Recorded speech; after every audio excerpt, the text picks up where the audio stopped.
Ayuni. Buat kalian yang baru gabung, kenalin nama aku Angki Ayuni. Nah, buat kalian yang baru datang di channel aku, kenalin nama aku Angki. Channel ini akan membahas seputar kecantikan, parenting, dan kehamilan aku. Jadi aku bakalan sharing selama aku hamil dulu, bakalan aku sharekan ke kalian gitu. Nah, seperti yang ada di judul, kali ini aku bakalan sharing seputar pengalaman aku cara mengatasi mual saat hamil muda. Semoga video kali ini dapat membantu ibu-ibu calon ibu di sana yang baru mendapatkan anugerah yang terindah, mendapatkan momongan, dan kita kali ini melewati dimana masa-masa trimester pertama. Jadi mual dan muntah saat hamil itu adalah kondisi yang sangat normal dan kondisi yang umum sekali. Kondisi ini tuh sebenarnya bisa terjadi kapan aja ya. Bisa sepanjang hari atau yang biasa disebut morning sickness ya, umumnya ya, kalian pasti tahu kan morning sickness. Nah, mengatasi mual saat hamil muda itu sebenarnya tidak terlalu sulit, dan saran-saran dan cara-cara itu sebenarnya sangat-sangat disarankan untuk mengatasi atau mengurangi rasa mual saat trimester pertama gitu. Nah, kali ini aku akan berbagi pengalaman aku gimana cara mengatasi mual saat trimester pertama. Tapi sebelum lanjut ke videonya, jangan lupa untuk di like video ini, dan jangan lupa untuk di subscribe dan di share ke seluruh sosial media yang kalian punya ya moms. Yang pertama, aku harus minum atau konsumsi susu kehamilan. Itu aku minum Prenagen M-Sis, bukan yang Essensis. Kalian perlu ketahui ya, M-Sis bukan yang Essensis, karena mereka itu memiliki peran dan manfaat yang berbeda-beda gitu kan. Bisa searching sendiri karena jangan sampai salah intinya gitu. Jadi untuk kehamilan itu ada dua, ada M-Sis sama ada yang mami gitu. Nah, kenapa M-Sis? M-Sis ini digunakan atau diperuntukkan untuk ibu-ibu muda yang masih mengalami yang namanya morning sickness gitu. Baru kalau udah melewati masa-masa itu, biasanya kita ganti Prenagen yang mami gitu. Tetapi kalian perlu ketahui juga, kalau misalkan kalian tidak mengalami morning sickness, kalian bisa langsung ke mami. Tetapi kalau sepanjang kehamilan itu kalian masih muntah, mual, sebaiknya harus konsumsi yang M-Sis dulu gitu, jangan yang mami gitu, karena mereka semua itu memiliki fungsi yang berbeda-beda gitu.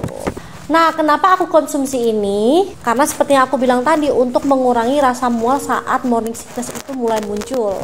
Tetapi sebenarnya untuk mual aku itu masih bisa terkondisikan ya teman-teman, bukan yang mengeluarkan banyak makanan yang sudah aku konsumsi sehingga keluar semua, enggak. Jadi hanya mual-mual aja.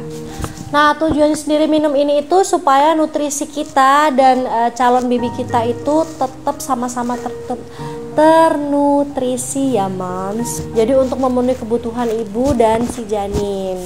Terus yang kedua yaitu hindari pemicu makanan yang menimbulkan rasa mual. Contohnya seperti mengurangi konsumsi makanan berminyak, berlemak, pedas, ataupun asam. Hal ini karena makanan tersebut itu dapat memicu rasa mual yang berlebih, sehingga dapat menimbulkan iritasi pada lambung dan dapat memperparah rasa mual. Jadi sebaiknya kurangin dulu. Sabar pokoknya, jangan makan itu dulu pokoknya. Yang ketiga ini wajib pilih makanan dengan hati-hati. Pilih makanan yang sehat, tinggi protein, itu pasti wajib, rendah lemak dan mudah dicerna, contohnya seperti pisang, nasi, dan roti. Mungkin bisa menjadi pilihan yang tepat untuk kalian yang mengalami mual yang berlebih, karena makan makanan itu kan mudah dicerna ya. Nah, berhubung aku nggak bisa makan nasi di trimester pertama, aku lebih banyak makan buah dan makan roti gitu, karena aku tetap nggak mau dong, meskipun aku mual terus habis itu aku nggak mau makan, nggak mau, aku tetap harus makan. Meskipun nggak bisa makan nasi, aku ganti makan roti atau makan buah gitu. Kalian pasti, teman-teman aku yang ngikutin aku pasti tahu di story aku di trimester pertama aku jarang makan nasi karena aku nggak bisa makan nasi.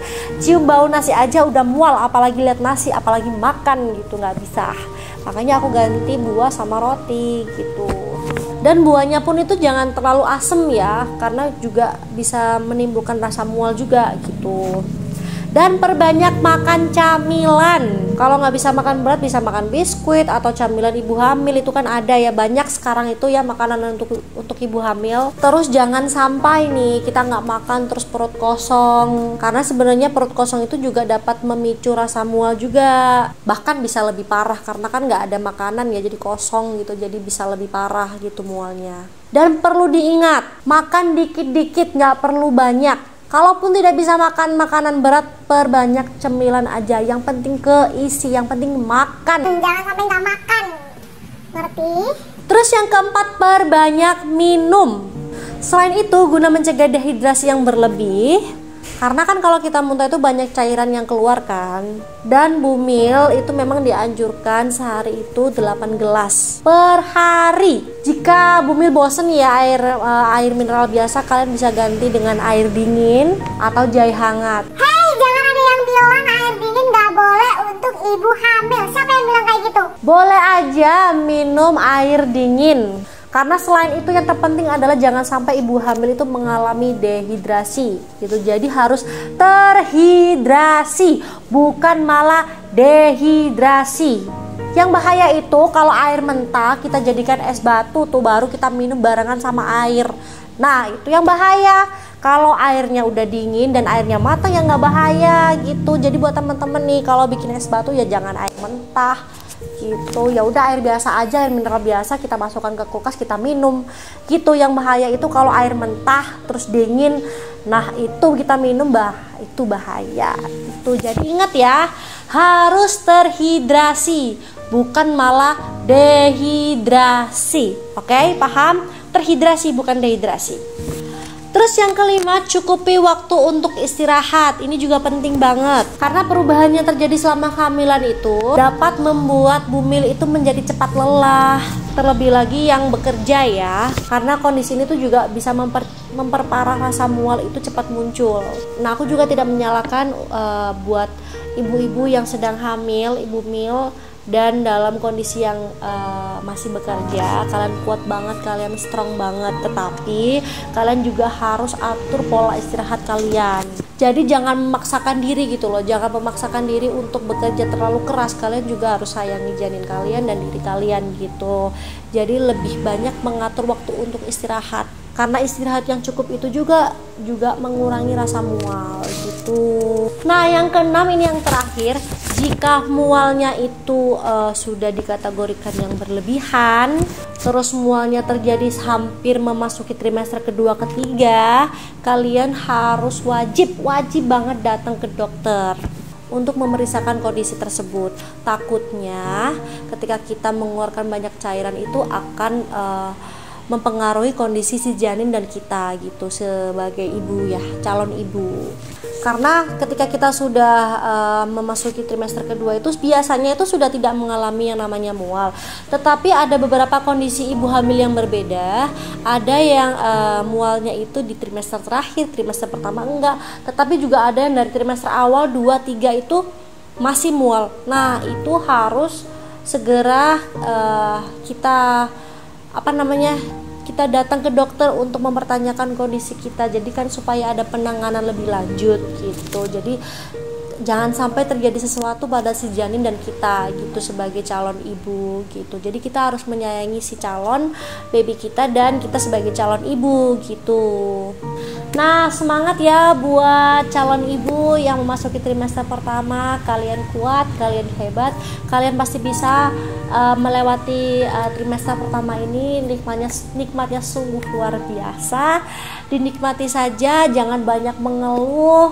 Jadi tetap diajak ngobrol aja bibi kita, nggak apa-apa. Kalau aku dulu